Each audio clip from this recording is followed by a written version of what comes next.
موت کی یاد دہانی اور موت کے بعد کے حالات سنا کر متنبہ کرنا۔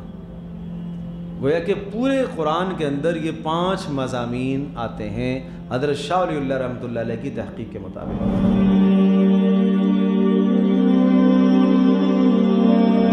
حضرت شاہ ولی اللہ محدث دہلوی رحمۃ اللہ علیہ کے نزدیک جو قرآن مضامین کی تقسیم ہے وہ 5 حصوں پر ہے۔ وہ کہتے ہیں کہ جناب قرآن مجید کے تمام مضامین کو 5 حصوں پر تقسیم کیا جائے گا۔ التذکیر بآلاء اللہ، آلاء اللہ انعام اللہ کے معنی میں ہے، یعنی اللہ کی نعمتوں کے ذریعے سے انسان کو یاد دہانی کرانا۔ نمبر 2 ہے التذکیر بایام اللہ، گزشتہ قوموں کے حالات سنا کر انسانوں کو تنبیہ کرنا، ٹھیک ہے، اور قرآن مجید میں گزشتہ قوموں کے حالات بھی آگے۔ تیسرا ہے علم الاحکام، احکامات حلال حرام سے متعلق چیزیں۔ چوتھا ہے علم الجدل،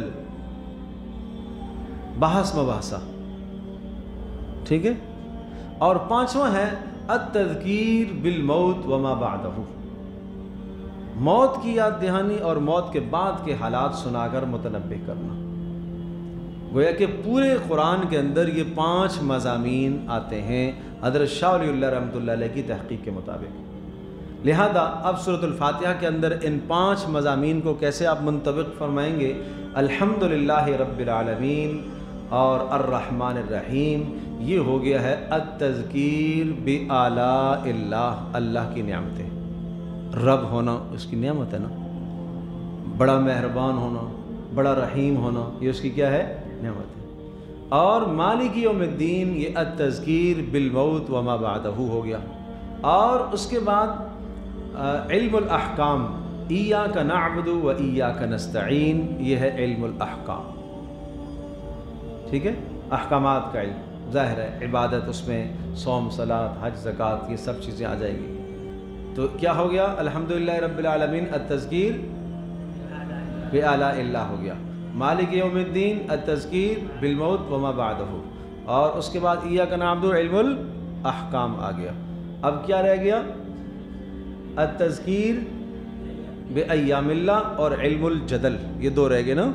تو یہ دونوں کے دونوں اس میں ہیں، اہدنا الصراط المستقیم صراط الذین انعمت علیہم غیر المغضوب علیہم ولا الضالین، یہاں دونوں چیزیں موجود ہیں، ٹھیک ہے۔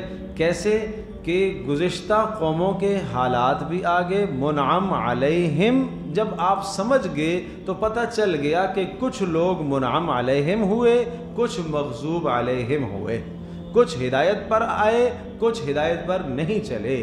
تو یہ التذکیر کیا ہو گیا؟ بایام اللہ آ گیا، ٹھیک ہے۔ اور جب کچھ لوگ ہدایت پر چلے اور کچھ ہدایت پر نہیں چلے، مغضوب علیہم ہوئے، تو جو مغضوب علیہم ہوئے، جو ہدایت پر نہیں چلے، ان کے ساتھ پیغمبروں کا واسطہ پڑا ہوگا، بحث مباحثہ ہوا ہوگا، اس میں علم الجدل آ گیا۔ تو اس طرح سے سورۃ الفاتحہ کو قرآن مجید کا دیباجہ اور خلاصہ کہا گیا ہے۔